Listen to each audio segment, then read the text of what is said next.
SBN, Sports Business Now. SBN is a division of Row 27, the digital sports marketing company, celebrating 5 years of creating TV spots, intro videos, and microsites for over 150 teams. See our work at row27.com. And by FanMaker, digital marketing tools for sports teams, featuring FanMaker Rewards, the most comprehensive and popular fan loyalty and reward system. Learn more about our apps at fanmaker.com. Sports Marketing Now.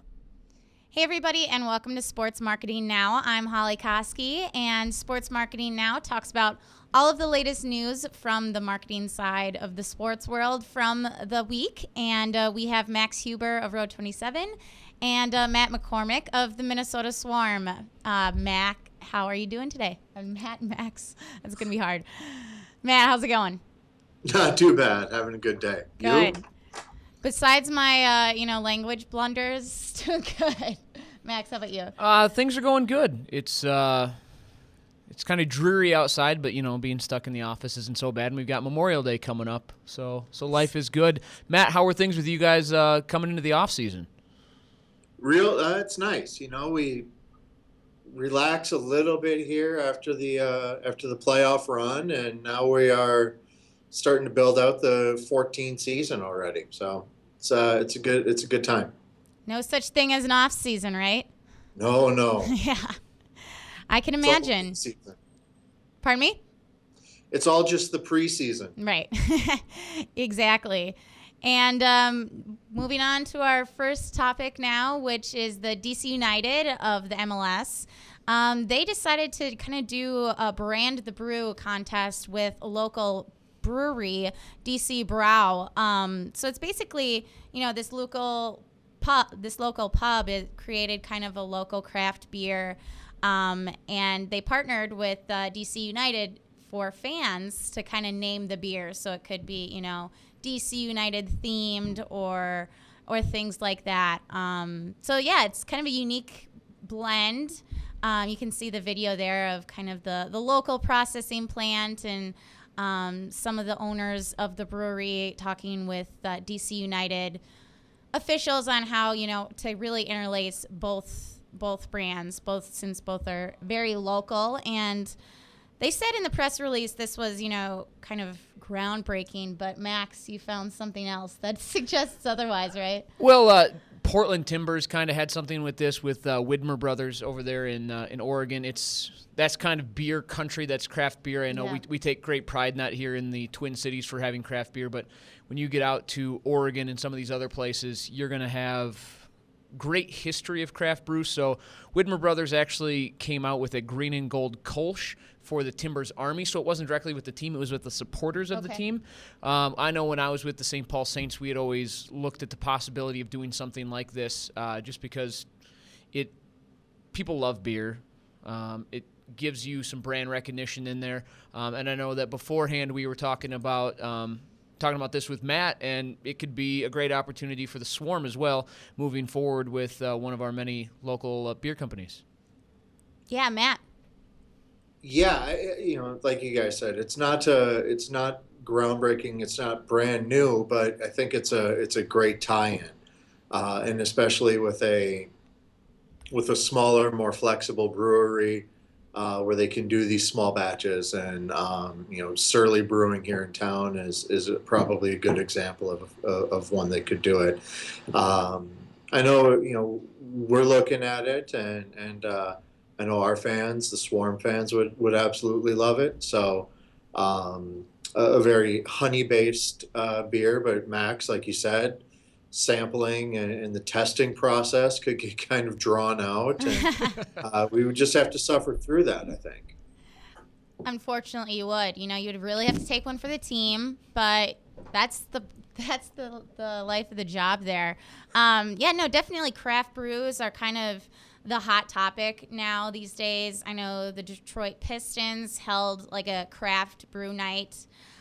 Same with the Tigers have really, the Detroit Tigers have really expanded their craft brew lineups. So kind of interesting to get on this kind of niche little market here. One of the other things that groups could always do is, if they are able to partner with a brewery to come out with something like this, they could always go with one of their other restaurant partners or around there and do kind of a limited release there, a release party. So it's the Swarm and Surly going to one of the local establishments in St. Paul and having a release party to really build up kind of something around it, so it's not just at the game, but people can actually get that feel beforehand. Mm-hmm. It would be perfect for the off season because it would keep the Swarm or any team of that nature in the news, and would really just kind of have a nice little tie in there.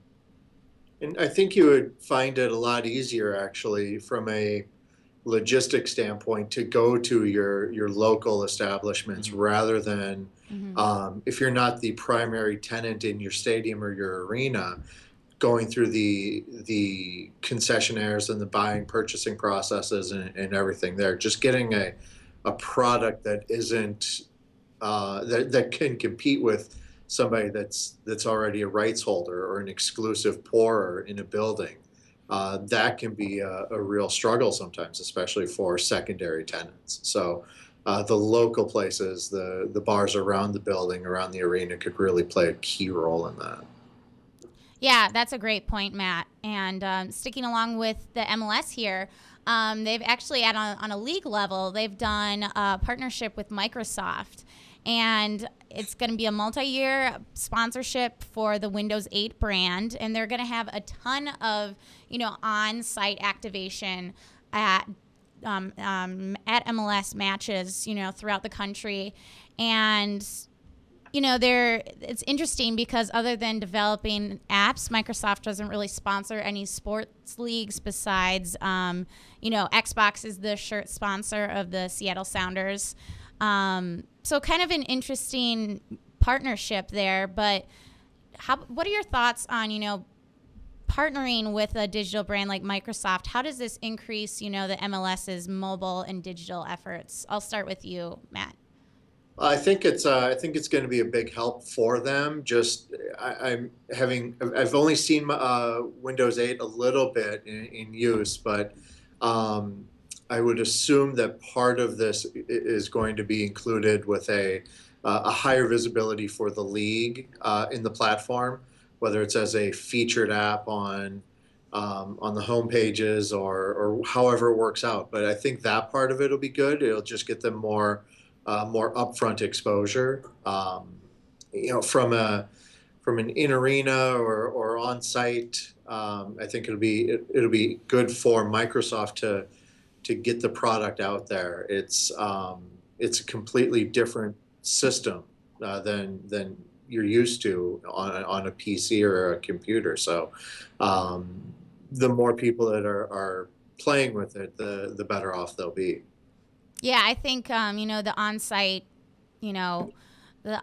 sponsor and activation where they're going to have the Windows 8 out there is crucial for people to adopt this new technology.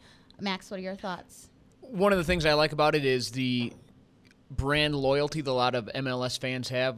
Portland Timbers, going back to them, they have the Timbers Army, and they are such devout Timbers fans that something like this, where there's a tie-in with a local, pretty local with Portland to Seattle, but tying in with a major conglomerate like this, being able to have that product there to test, people are going to get a feel for it, and it's kind of like NASCAR, where people, I was just going to say that brand loyalty. Yeah, they'll buy into that brand loyalty, so it gives them an opportunity to test it out and really go from there and get them all they're excited about the game, and hopefully they get excited about the product too. And speaking of Microsoft, this actually came out within the last couple of hours that we'll just touch on briefly, but we'll definitely be talking about this on Thursday. But Microsoft and the NFL have kind of announced a pretty huge partnership to enhance the game for fans and players and coaches alike. And basically it will make the NFL a little more interactive in terms of a television viewing experience using their next generation Xbox One. console and device. So stay tuned for our discussion on that on Thursday, because I'm sure a lot will be coming up in the coming weeks on this really, really amazing partnership. Darren Rovell said about $400 million over 8 years. So stay tuned for that. And then moving on to the NBA, specifically the Golden State Warriors, they had a really great in-arena kind of activation for Facebook check-ins. And as you can see, Kevin Cote, he's with the digital team of the Golden State Warriors, tweeted that out. And obviously, you know, they have just a huge banner, check-in Golden State Warriors home game on Facebook. And the place is absolutely a mob scene.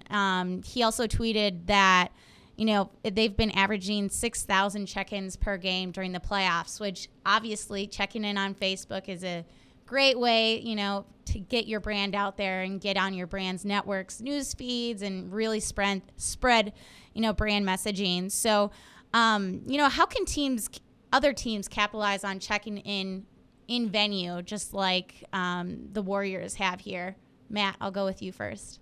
Well, first of all, the picture, and I'm not familiar with what they're doing specifically, but it looks like they're, in addition to the check-in, they're also either given something when they check in, or they're able to buy something at a discounted rate. It looks like they're getting something for checking in, which I think it just shows anytime you're gonna